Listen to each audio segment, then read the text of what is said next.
Hello friends, আবার একটা ছোট মিনি ব্লগ নিয়ে চলে এলাম।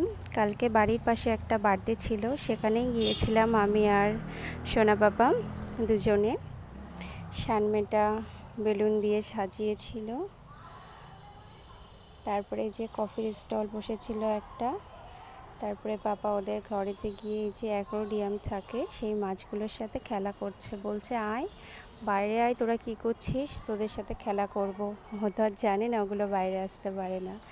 তারপরে যে কার্টুন মতো যেগুলো হয় ওরা ডান্স করছিল, পাপাও একটু ওদের সাথে ডান্স করে নিল। ভীষণ মজা করে এরকম অনুষ্ঠানে গেলে। তারপরে এই যে কফির স্টল থেকে একটু কফি নিয়ে বসে একটু কফি খেয়ে নিলাম। কফিটা বেশ টেস্ট ছিল। তারপরে ওদের একটা ডগি ছিল, ডগিটা কি কিউট দেখতে। তারপরে খেতে বসে পড়েছিলাম পাপা আর আমি। যেখানে যাই অনুষ্ঠান বাড়ি, আইসক্রিম থাকলে ওকে আইসক্রিম দিতে হবে, তারপরে ও খেতে বসবে, নয়তো খেতে বসবে না। তো আইসক্রিম খাচ্ছিল বসে বসে।